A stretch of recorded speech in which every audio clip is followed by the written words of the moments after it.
Friends, welcome to channel. അപ്പം നമ്മുടെ try ഉണ്ടല്ലോ, ടെലികോം ഡിപ്പാർട്ട്മെന്റ് പുതിയ ഒരു റൂൾ ഇറക്കാൻ പോവാണ്. ഇത് ആക്ച്വലി നിങ്ങളൊരു BSNL സിം യൂസർ ആണെങ്കിലും, എയർടെൽ സിം യൂസർ ആണെങ്കിലും, ജിയോ സിം യൂസർ ആണെങ്കിലും, വിന്റെ സിം യൂസർ ആണെങ്കിലും നിങ്ങൾ അറിഞ്ഞിരിക്കേണ്ട ഒരു പുതിയ റൂൾ വരാൻ പോകുന്നത്. ഡിസംബർ 1 തൊട്ട് പുതിയ റൂൾ വരാൻ പോകുന്നത്. പ്രത്യേകിച്ച് നമുക്ക് ഇനി ഒ ടി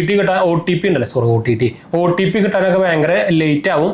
പുതിയൊരു റൂൾ ഇംപ്ലിമെന്റ് ചെയ്യാൻ പോവാണ്. അതിന്റെ പേരാണ് നമ്മുടെ ട്രൈൻ്റെ ട്രേസബിലിറ്റി റൂൾ. ഇത് ആക്ച്വലി നമ്മുടെ SMS-ലത്തെ സ്പാംസിനെയും അതുപോലെ തന്നെ ഫിഷിംഗ് അറ്റാക്കിനെയൊക്കെ ടാക്കിൾ ചെയ്യാനുള്ള ഒരു പുതിയ സംഭവമാണ്. ഇതെന്താ ചെയ്യാൻ പോകുന്നത് വെച്ചാൽ നമ്മുടെ ആക്ച്വലി ഒരു ട്രൈ ഓൾറെഡി നമ്മുടെ ടെലികോം ഓപ്പറേറ്റേഴ്സ് ആയിട്ടുള്ള ജിയോ, എയർടെൽ, വോഡാഫോൺ ഐഡിയ ഇവരൊക്കെ ഓൾറെഡി പറഞ്ഞിട്ടുണ്ട്. ഇത് ആക്ച്വലി ഒക്ടോബർ 1 തൊട്ടായിരുന്നു അവർ ആദ്യം പറഞ്ഞ ഒരു ഡെഡ് ലൈൻ. പക്ഷെ അത് ഇപ്പം നീട്ടിയിട്ട് ഡിസംബർ 1 വരെ കൊടുത്തിട്ടുണ്ട് കേട്ടോ. അപ്പോൾ ഇനി ഡിസംബർ 1 തൊട്ട് ഇവരെല്ലാവരും ഇത് ഇംപ്ലിമെന്റ് ചെയ്യണമെന്ന് പറഞ്ഞിട്ടുണ്ട്. നിങ്ങൾ അറിയിക്കും എയർടെൽ റീസെന്റ് അവരുടെ സ്പാം ഫ്രീ നെറ്റ്വർക്ക് എന്ന് പറഞ്ഞൊരു പുതിയ സംഭവം കൊടുത്തിട്ടുണ്ടായിരുന്നു AI വെച്ചിട്ട്. അപ്പോൾ അതിൻ്റെ ചെറിയൊരു സംഭവമാണ് ഇത്. അതല്ല, ഇതിൻ്റെ ഒരു ചെറിയ സംഭവമാണ് അത്, മാറിപ്പോയി. അപ്പോൾ ഇതെന്താ സംഭവം എന്ന് വെച്ച് കഴിഞ്ഞാൽ നമ്മുടെ the telecom regulatory authority of India, അതാണ് TRAI, has introduce measures to protect individual from spams and online fraud. അതാണ് വന്നത്. പിന്നെ മെസ്സേജ് ട്രേസബിലിറ്റി എൻഫോഴ്സ്, അതായത് ആ റൂളിൻ്റെ പേര് TRAI instructed telecom companies to ensure traceability of commercial messages and OTPs. അതായത് നമ്മുടെ ആ വരുന്ന മെസ്സേജുകളുടെ ട്രേസ് ചെയ്യാൻ പറ്റുന്ന ഒരു സെക്യൂരിറ്റി മെഷറാണ് അത്. നമ്മുടെ കമേഴ്ഷ്യൽ മെസ്സേജസും അതുപോലെ തന്നെ OTPനും ഒക്കെ എനേബിൾ ചെയ്യാൻ പറഞ്ഞിട്ടുണ്ട്. ഓഗസ്റ്റിൽ അനൗൺസ് ചെയ്തതാണ്, ഇതുവരെയായിട്ട് വന്നിട്ടില്ല. അത് ഇനി എന്തായാലും ഡെഡ് ലൈൻ കൊടുത്തെങ്കിൽ ഡിസംബർ 1 കേട്ടോ.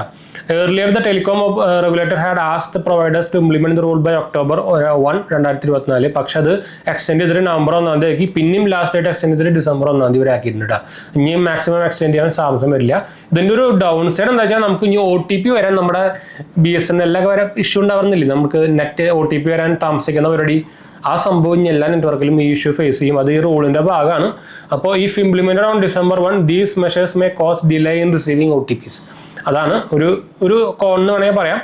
ഇത് ആക്ച്വലി നമ്മുടെ ഫേക്ക് OTPസിനെ അഗെയിൻസ്റ്റിന് എന്താ പറയുക, അതിനെ ബ്ലോക്ക് ചെയ്യാനും അത് വരാണ്ടിരിക്കാനൊക്കെ തടയാനുള്ള ഒരു ഇനീഷ്യേറ്റീവ് മെഷറാണ്.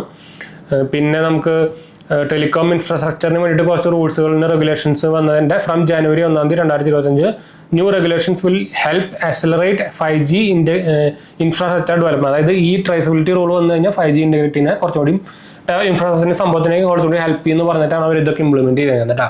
അപ്പോൾ ഇതാണ് പുതിയ ട്രൈൻ്റെ റോള്. നിങ്ങൾക്ക് ഇനി OTP കിട്ടാൻ കുറച്ച് താമസിക്കും കേട്ടോ. നമ്മുടെ BSNL പോലെ BSNL ഇടയ്ക്കൊക്കെ OTP, പക്ഷേ ഇപ്പോൾ റീസെന്റ് ഞാൻ അടുത്ത് BSNL ഇപ്പോൾ ഇഷ്യൂസ് ഇല്ല കേട്ടോ. ഞാൻ വോൾട്ടി എനേബിൾ ചെയ്തിട്ടുണ്ടായിരുന്നു. അതിനുശേഷം നമുക്ക് OTP ഒക്കെ കറക്റ്റ് അതേ ടൈമിൽ തന്നെ വരുന്നുണ്ട്. ഇപ്പോൾ ലാഗും സംഭവമൊന്നുമില്ല. അപ്പോൾ ഞാൻ എൻ്റെ സെക്കൻഡറി സിം നിങ്ങൾ പറഞ്ഞിട്ടുണ്ടോ, ഞാൻ ഓൾറെഡി പറഞ്ഞിരുന്നു. സെക്കൻഡറി സിം നമ്മൾ എന്താ പറയുക BSNL ആക്കി മാറ്റിയിരുന്നു. നമ്മൾ അതിൻ്റെ വീഡിയോ സംഭവം കേട്ടിരുന്നു. സ്പീഡും സംഭവമൊക്കെ അപ്പോൾ അന്ന് നമ്മൾ കാണിച്ചിട്ട പോലെ തന്നെയാണ് കേട്ടോ. അപ്പോൾ എന്തായാലും നമുക്ക് വൈൻഡപ്പ് ചെയ്യാം. നമ്മുടെ 2 ചാനൽസ് ഓണത്തിൽ പോയി കണ്ടു നോക്കുക, സബ്സ്ക്രൈബ് ചെയ്യുക, സപ്പോർട്ട് ചെയ്യുക, ഫ്രണ്ട്സിലേക്ക് നമുക്ക് ഒന്ന് ഷെയർ ചെയ്യുക. എന്തെങ്കിലും സംശയം കാര്യങ്ങളൊക്കെ കമൻറ്റ് ചെയ്താൽ മതി. നമ്മൾ എല്ലാ കമൻറ്റും റിപ്ലൈ കൊടുക്കുന്നതാണ്. അതുപോലെ തന്നെ നമ്മുടെ 3ാമത്തെ ചാനൽ GH ഓണത്തിൽ പോയി കണ്ടു നോക്കുക, സബ്സ്ക്രൈബ് ചെയ്യുക, സപ്പോർട്ട് ചെയ്യുക. മറക്കണ്ട, നമ്മുടെ Instagram പേജിലും ടെലിഗ്രാം ചാനൽ അവൈലബിൾ ആണ്. നിങ്ങൾക്ക് എന്തെങ്കിലും സംശയം കാര്യങ്ങളൊക്കെ ഉണ്ടെങ്കിൽ നിങ്ങൾക്ക് അവിടെ മെസ്സേജ് ചെയ്യാം. പേജ് ഫോളോ ചെയ്യാൻ കേട്ടോ. അടുത്ത